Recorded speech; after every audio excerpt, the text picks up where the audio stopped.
আসসালামু আলাইকুম। গল্পগাথা চ্যানেলের পক্ষ থেকে আপনাদের সকলকে স্বাগতম। আজ আমি আপনাদের পড়ে শোনাব শওকত আলী রচিত উত্তরের খ্যাপ গল্পটির পঞ্চম পর্ব। আর গল্প পাঠে আছি আমি আশিকুর রহমান। গল্পটি শুনে আপনাদের এতটুকু ভালো লাগলে একটি লাইক দিয়ে কমেন্টস করে পরবর্তী গল্পের নোটিফিকেশন পেতে চ্যানেলটি সাবস্ক্রাইব করে আমাদের সাথেই থাকুন।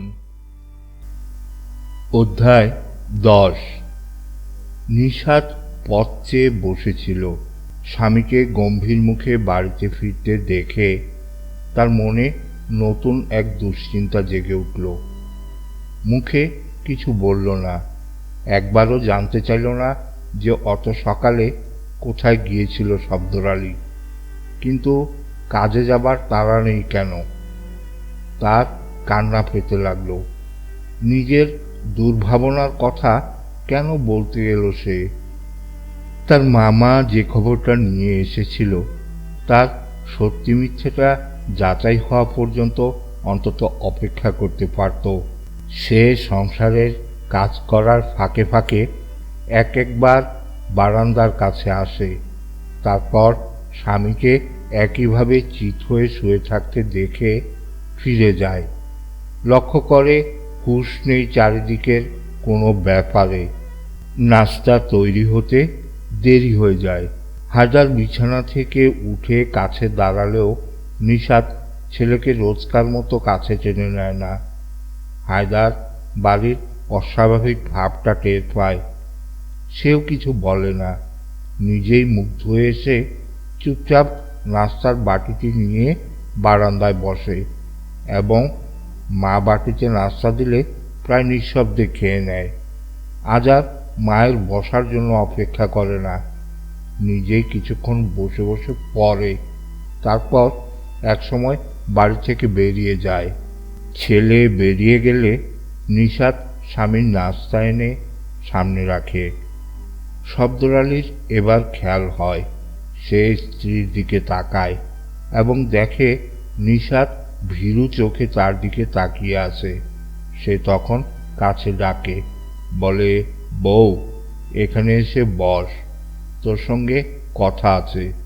নিশাত এসে পাশে বসলে বলে, ভাবনা চিন্তা করে দেখলাম গাড়িখানা আর রাস্তায় নামাবো না, খদ্দর ফেলে বেচে দেব। নিশাত চমকে উঠে বলে, সে কি কথা, গাড়ি কেন বেচবে? চিন্তা করে দেখলাম এমনিতেই আমার বহুত ঝামেলা খালি বেড়েই চলছে, গাড়ি টাড়ি না থাকাই ভালো। নিশাত মাথা নাড়ায়, বলে, গাড়ি তুমি বেচবে না, যেমন আছে তেমনই থাক, মুশকিল আসান জরুর হবে, কয়দিন সবুর করো। হায়দার নাস্তা খেতে খেতে বলে, আজ সকালে সুলেমানকে ধরে খুব পিটিয়েছি, শালার তো পেছনে লাগতে আসবে না। স্বামীর কথা শুনে নিশাত মনের ভেতরে ভয়ে সিটিয়ে যায়। বলে, এমন কাম কেন করলে তুমি? এতে যে বদনাম আরও বাড়বে, লোকে বলবে তোমার বউয়ের দোষ। তুমি একটু চিন্তা করে দেখলে না? শব্দর আলীর যেন হুঁশ হয়। সত্যি সে এদিকটা চিন্তা করে দেখেনি। তার খারাপ লাগে।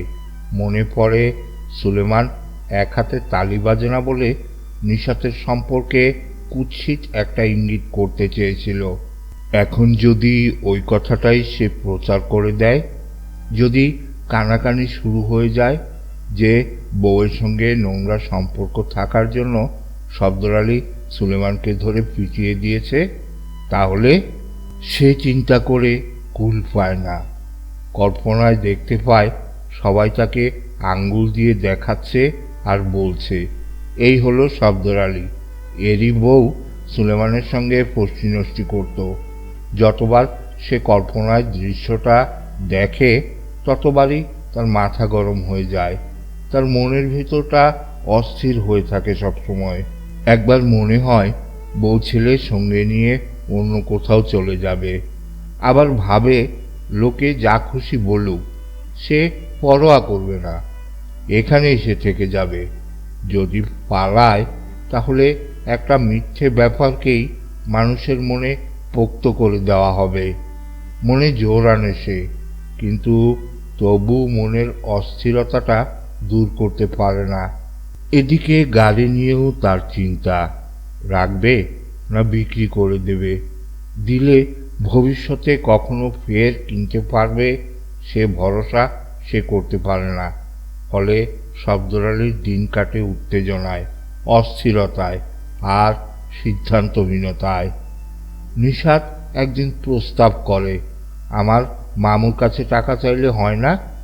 স্ত্রীর প্রস্তাব শুনে শব্দরালি থমকায়, বলে, কি বললি বউ? তুই কি বললি? কেন, মন্দ কি বললাম? নিশাত বোঝায়, বলে, দোকানটা আমার বাবার, আমি দোকানের আয় পাবো না। চলো আমরা একদিন রংপুরে যাই। প্রথম প্রথম দোনামোনা থাকলেও অবশেষে একদিন সপরিবারে রংপুরে রওনা হয় শব্দরালি। গিয়ে দেখে জমজমার দোকান, 2-3 জন কর্মচারী খাটে। ক্যাশ বাক্সের পেছনে বসে আছে আফজাল খানের শালা। দোকানের অবস্থা দেখে শব্দরালির আশা হয়, কিন্তু দেখা গেল নিশাতের মামা ভাগ্নির কথা কানেই তুলতে চায় না। যত্নটত্ন দূরের কথা, মামি নিশাতের সঙ্গে ভালো করে কথা পর্যন্ত বলল না। চাপাচাপি করলে মামা মাহবুবের লেখা 2খানা চিঠি শব্দরালির হাতে ধরিয়ে দিল। শব্দরালি উর্দু পড়তে পারে না। সে বউয়ের হাতে চিঠি 2খানা দিয়ে বলল, তুমি করো, আমি শুনি। সেই একই কথা যা মামা নিশাতের বাড়িতে গিয়ে শুনিয়ে এসেছিল। সংকোচ হবার কথা, কিন্তু ওইরকম একটা অস্বস্তিকর অবস্থায় মামা এবং স্বামীর সামনে খুব স্বচ্ছন্দে চিঠি 2খানা পড়ে গেল নিশাত। শুধু শেষের দিকে একটি নতুন কথা ছিল দ্বিতীয় চিঠিতে, আর সেটা হলো মাহবুব সত্যি আসছে এবং তার আগে সে 5,000 টাকা চায়। আফজাল খান বলল, ও চিঠি ডাকে আসেনি, মাহবুবের ভগ্নিপতি ঢাকা থেকে এসে হাতে হাতে দিয়ে গেছে, বলে গেছে সামনের মাসেই এসে 5,000 টাকা নিয়ে যাবে। এখন বলো তোমরা কি করবে? নিশাত সন্দিগ্ধ চোখে মামার মুখের দিকে তাকিয়ে থাকে কিছুক্ষণ, তারপর বলে, আমার বাবার দোকান, সেই দোকানের আয় অন্য লোক কেন নেবে? আপনি অন্য লোকের কথা শুনবেন না। যদি কেউ আসে তাহলে তাকে ভাগিয়ে দেবেন। তা কেমন করে হয়? আফজাল খান বোঝাতে চেষ্টা করে, বলে, মাহবুবকে চটালে আমার যেমন বিপদ, তোরও সেই একই বিপদ। যদি টাকা পয়সা দিয়ে ওকে থামানো যায় তাহলে সেই চেষ্টাই কি করা উচিত নয়? আইন তো তার দিকে। আমি বাপু নিজের বিপদ ডেকে আনবো না। আগে মাহবুবের সঙ্গে ফয়সালা হোক, তারপর কি করা যায় দেখব। তোকে এখন আমি কিছুই দিতে পারবো না। শব্দরালি স্পষ্ট টের পাচ্ছিল তার মামা শ্বশুরটি গভীর পানির মাছ। মাহবুবের ভয় দেখিয়ে সে নিশাতকে কাবু করতে চায়, তবু এতক্ষণ সে কিছু বলেনি। কিন্তু যখন লোকটা খোলাখুলি জানিয়ে দিল যে নিশাতকে সে কিছুই দেবে না, তখন তার সহ্য হলো না। বলে ফেলল, মামুজান, আপনি বহুত চালাক লোক। মাহবুবের সঙ্গে যোগসাজশ করে নিশাতকে ঠকাতে চান, সেটা আমি বুঝি, কিন্তু আরে কি বাজে কথা বলছো তুমি? আফজাল খান প্রতিবাদ করে, বলে, মাহবুব আমার কে? ওর সঙ্গে যদি সম্পর্ক থাকতো তাহলে কি তোমার সঙ্গে নিশাতের বিয়ে দিতাম? কখনো না। তুমি বাবাজি না বুঝে শুনে অমন বাজে কথা বলো না। আমাদের মামা ভাগ্নির মাঝখানে তুমি কথা বলতে এসো না। শব্দরালি বলতে যাচ্ছিল, 100 বার আসবো, আমার বউয়ের ভালো মন্দ দেখবার মালিক আমি, অন্য কেউ নয়। কিন্তু নিশাত তাকে কিছু বলতে দিল না। সে নিজেই বলল, ঠিক আছে মামু, উনি কিছু বলবেন না। আপনার যা বলবার তা বলেন দেখি। আমরা কিছু করতে পারি কিনা। আপনি মামলার ভয় দেখাচ্ছেন যখন, তখন ওই একই ভয় তো আমরাও দেখাতে পারি। আর বলে দেবেন আপনার সেই চিঠি লেখনেওয়ালাকে যে তার বিরুদ্ধে সরকারি মামলা ঝুলছে, সেটা যেন ভুলে না যায়। ব্যাস, ওই পর্যন্ত কথা। এবং শূন্য হাতে রংপুর থেকে ফিরে আসা। সফদর আলীর মনে হয়েছিল নিশাত বোধহয় হতাশায় দমে যাবে, কিন্তু দেখল তার ধারণা ভুল।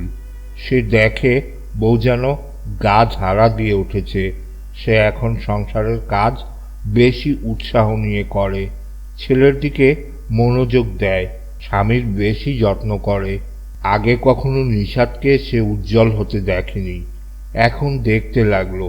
চুল বাঁধা, পরিপাটি করে কাপড় পরা, হাতে চুড়ির ঝনৎকার, চোখে সুরমা, এবং আরও বিস্ময়ের ব্যাপার, রাতের নিবিড় সান্নিধ্যকে সে এক একদিন উত্তপ্ত এবং উপভোগ্য করে তোলে।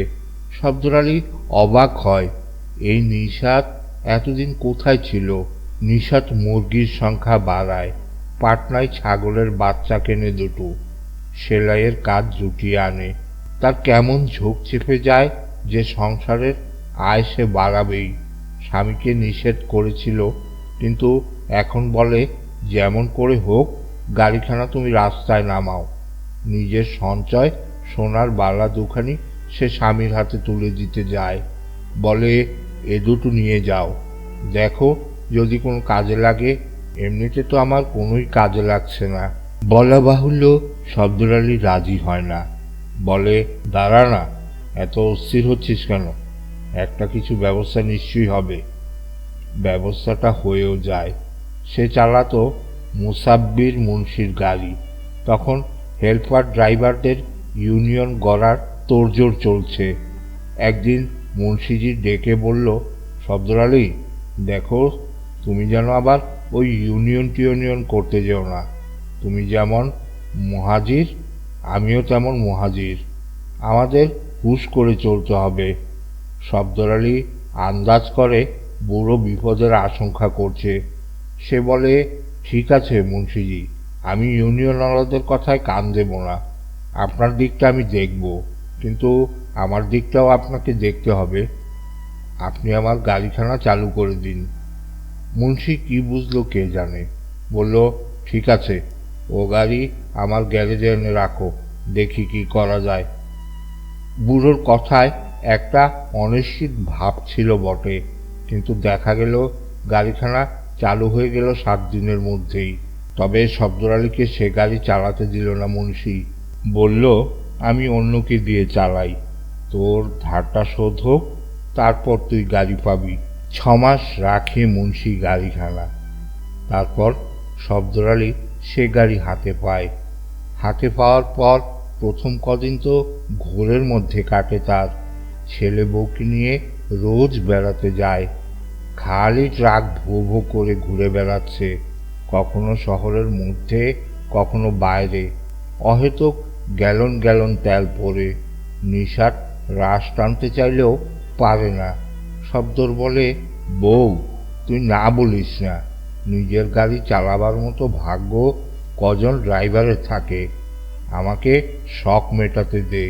খোলা জায়গায় আম গাছের নিচে গাড়ি রাখে সফদর আলী। সে গ্যারেজ কোথায় পাবে? তখন অবশ্যই গাড়ি ভাড়া খাটছে।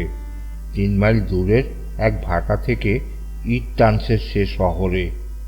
একদিন সকালে দেখে পেট্রোলের ট্যাঙ্কি ফুটো। কেউ যেন পেরেক মেরে মেরে 4-5 জায়গায় ঝাঁঝরা করে দিয়েছে ট্যাঙ্কির তলা। একদিন দেখে ব্যাটারি উধাও, তারপর দেখে চাকা পাংচার। এরকম ঘটনা নিত্যই ঘটে। সন্ধ্যাবেলা ভালো গাড়ি রেখে যায়, পরের দিন সকালবেলা দেখে গাড়িতে 3-4 রকম জখম। সে আন্দাজ করে যে কাজটা সুলেমানের, কিন্তু ধরতে পারে না। দূর থেকে গালাগাল করে, তার বেশি কিছু করতে পারে না। গাড়ি সে ওই একই জায়গায় রাখে। বউ আপত্তি করলে বলে, চোর ছেঁচড়ার কাজ চোর ছেঁচড় করবে না, অত চিন্তা করিস কেন, তোর কপালখানা তো কপালেই থাকবে। অন্য কোথাও যাবে না। ভালোও হলে আছে, মন্দ হলেও আছে। নিশাতের তখন বেজায় সুখ। হাত ভর্তি সোনার চুড়ি গলায় সে, গলায় হার কিনে দেয় স্বামী। বাড়ি ফাঁকা হয়, ছেলেকে পড়াবার জন্য মাস্টার আসে বাড়িতে। নিশাত বানু ছেলেবেলায় দেখা সুখের সংসার ফের দেখতে পায় নিজের বাড়িতে। শুধু সংসারই নয়, নতুন কেনা সিঙ্গারদানের লম্বা আরশিতে নিজেকেও দেখে সে। শরীর দেখে, শরীরের ভাঁজ আর বাঁক দেখে, মুখ আর মুখের হাসি দেখে। তারপরে আয়নায় নিজেকে তিরস্কার করে সে। ছি, তুঝে শরম নেহি আতি। বাইরে বেরুলে সে বোরখা পরে। আসতে যেতে হঠাৎ হঠাৎ এক একদিন সুলেমানের সঙ্গে দেখা হয়ে যায়। সে মুখ ফিরিয়ে রাখে, কিন্তু স্পষ্ট টের পায় লোকটা তার দিকে তাকিয়ে আছে। কোনো দিন আনসারকেও দেখে সে। লোকটা পার্বতীপুরের বাস উঠিয়ে এই শহরে এসেছে। এ খবরটাও তার কানে এসেছে বেশ কিছুদিন হলো। আনসারকে দেখলেই তার মাহবুবের কথা মনে পড়ে। ইচ্ছে হয় মাহবুব এসে দেখুক নিশাত কেমন আছে। শব্দর আলীও দেখে, রাতে প্রায় জ্বালাতন করে, তবু এক একদিন তরুণ যুবকের মতো মুগ্ধতা ফোটে মধ্যবয়সী লোকটার চোখে মুখে। হ্যাঁ, এই সব মিলেই তখন নিশাতের সুখ। শরীরে সুখ, মনে সুখ, স্বপ্নে সুখ, কল্পনায় সুখ। শব্দর আলী এক একদিন রাতে বলে, এই বউ, এবার একটা ছেলে দে। নিশাত স্বামীর গালে টোনা মেরে বলে, এখন কেন চাও? আগে চাইতে পারোনি? দেখছো না ছেলে বড় হয়ে গিয়েছে, ছেলে কি ভাববে? শব্দর আলীর স্বাদ নিয়ে আসে। সত্যি তো, ছেলে কি ভাববে? মনে করবে বাপটা এখনো লোভী, এখনো বাপের খচরামি নেশা কাটেনি। আসলেই ছেলেকে নিয়ে তার বেজায় গর্ব। চেনা জানা লোকদের কাছে কত যে গল্প করেছে ছেলেকে নিয়ে, তার হিসাব নেই। ছেলে কত মোটা মোটা বই পড়ে সে খবর নতুন লোককে জানানোর জন্য সে অস্থির হয়ে ওঠে। ছেলে যে বছর ম্যাট্রিক পরীক্ষা দিচ্ছে সে বছরই কে জানে কেন ঘন ঘন হরতাল শুরু হলো। আগে কখনো হয়নি এমন নয়, আগে হতো বছরে 2 বছরে এক আধবার। সে বছর ঘন ঘন হতে লাগলো। শুধু হরতাল নয়, সেই সঙ্গে হাঙ্গামাও। হরতাল হলেই হাঙ্গামা হয়, বিহারিরা একদিকে তো বাঙালিরা অন্যদিকে। তবে দুপক্ষেই মেশামেশি কিছু বাঙালি বিহারি থাকতে দেখা যায়। শব্দর আলী ব্যাপারটা পুরো বুঝে উঠতে পারে না। হরতালের ডাক দেওয়া হলে জানে গাড়ি বার করার দরকার নেই, সেদিন পড়ে পড়ে ঘুমোতে হবে। কিন্তু শুনল ডাক দেওয়া হলেও হরতাল নাকি হবে না। মুন্সিজি ডেকে বলল, খবরদার, কেউ হরতাল করবে না, সরকারের খেলাফে আমরা যাব না। শব্দর আলী বুড়োর কথা শুনে ভাবে, হ্যাঁ ঠিকই তো, সরকার যখন চায় না যে হরতাল হোক, তাহলে সে কেন হরতাল করতে যাবে? কিন্তু সকালে গাড়ি নিয়ে বেরোবার মুখে যখন সামনে এসে দাঁড়ায় ছেলে আর বলে, খবরদার, তুমি গাড়ি নিয়ে বেরোতে পারবে না, তখন তার পক্ষে গাড়ি নিয়ে বেরোনো সম্ভব হয় না। কারণ ছেলে তখন ম্যাট্রিক পরীক্ষা দিয়েছে। ওই শিক্ষিত ছেলের কথা না শুনে উপায় আছে?